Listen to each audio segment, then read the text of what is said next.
family houses structured more than wood and beams of yesterdays, of relationships kindled of love and growing up, learning what our flaws and others who help us from our mistakes. As the houses now vacant from us, still kindled with our spirits of yesterdays, inhabit the walls of memories of who we were and what it meant to be part of memories of the past. Encased inside of the bricks, now some of us are just residues of life as it was, but others have moved on to other places and relationships. But our homes will always be a part of us, no matter where we venture to in life as it is. Zenith, point of no return, comets in fiery blaze, soaring down to us with rage, with no image of its mission to the earth, curling through the stars that twinkle in greetings on his way, born from the celestial heavens, disappearing on its decay. Invigorating the wave of wildflowers extending to my open window on a late summer day, as the petals dance upon the stem, while donning my clothes, I go out to explore what the world has to offer, and me to her on a special early September day. True form, changing upon a whim, I collect what spreads his wings before me of opportunities in this wistful wind, of dares taunting me deep within, to accept challenges boasting like a peacock, flaying her tail feathers for us all to view, of what I can and cannot do. Metamorphosis like the monarch drying her infant wings, as she soars above the milkweed that was her home. We are changed in our own way, and passages holding forth, and individual journeys spawn from our own milkweeds and our birth. My cherry tree, both of us at a younger age, stood, swaying, pliant, in the afternoon sun, with expectant fruit blushing red, while I was blossoming quietly inside,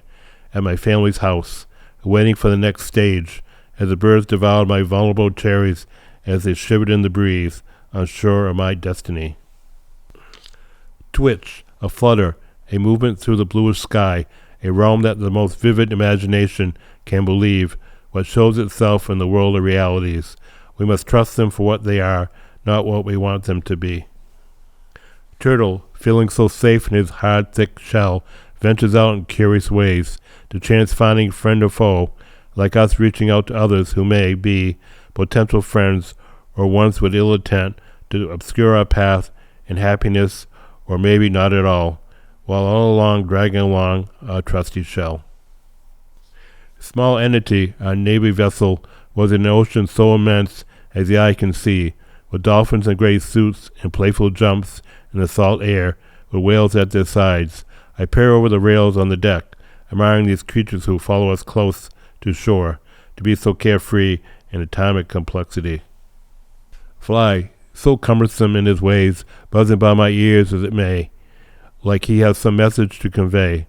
Let me converge upon my thoughts, while they land on my domain, scatter now upon the room, while I return back to my serenity. A boy, a friend of mine, shattered by a disease, not sure how to groom himself or what a girl looks for in a guy, or needs. I attempted to guide him through the whims of society. As he looked up to me through it all, I made it seem so easy to master the social graces when he slipped through the cracks of what it took to fit into the norm as a young man, perished young, never dating or knowing how, as the storm clouds brewed dark with the chilling rain from an unchosen eternity. One day, without my say, the heavens took away my older sister from me. As I wept to sleep many nights, I couldn't reclaim her to me, as she was always there for me. Lifting her younger brother from the darkness of the diminishing light, she held my hand to tell me things will be all right. I miss you, Cindy, after the passing of the years, and relentlessly look to you for advice. Old Bond perched in the wheat field with the smell of hay ripening in the dark, airy passages of time when we were kids, as a tiny bat rose out into the twilight, with two boys watching such a sight of a creature of the night, creating his own signature in the crimson sky. Dreaming, I sat in comfort in a huge helium balloon, rising in bright colors past the billowing clouds, lying low, so light and able to float beyond the scenery of arguments that now don't include me, watching as they all glide by as memory. Visits from a dream on familiar roads, or maybe not, of people shining with worn faces, appearing in my reverie, carrying message for me,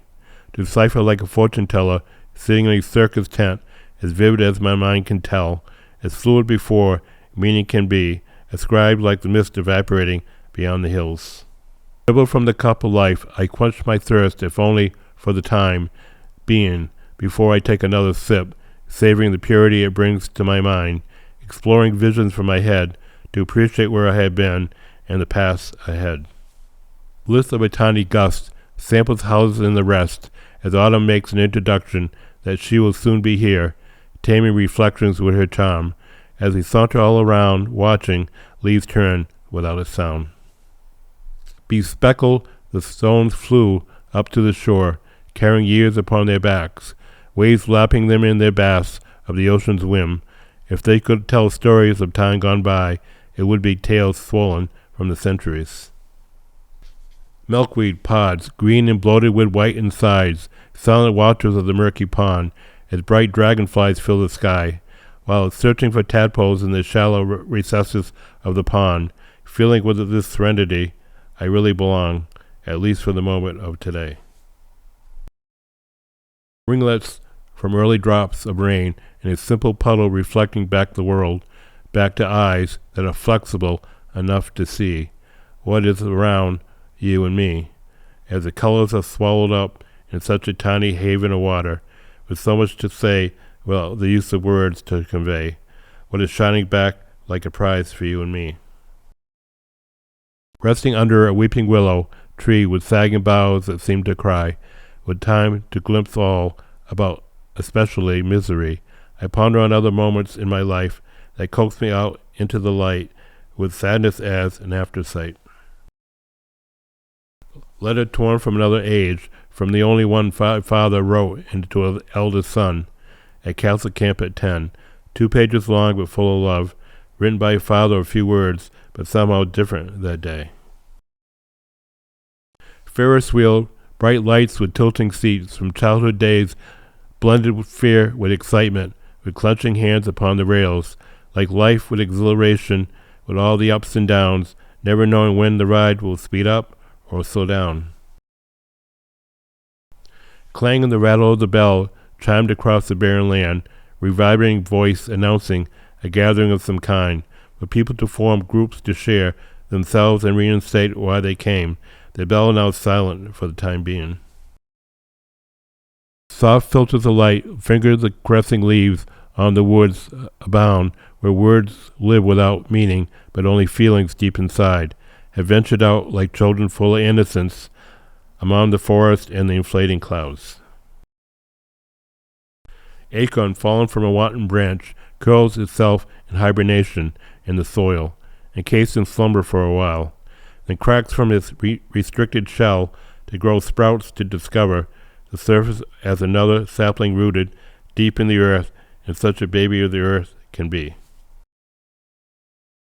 A moth, usually flooding to the night, quickly in a wink, as dusk settles in for the day, decided to alight on my finger in its flight, while he tried to depict my expression engraved in furrows on my face, like a farmer planting crops, as I queried too, what his world encompassed in such a fleeting life, like us that he possessed instead. Skimming the surface upon a wispy cloud, I happened upon a thing or two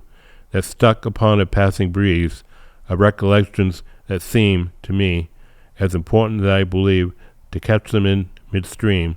to decipher what they meant to me, before they, like me, became just history.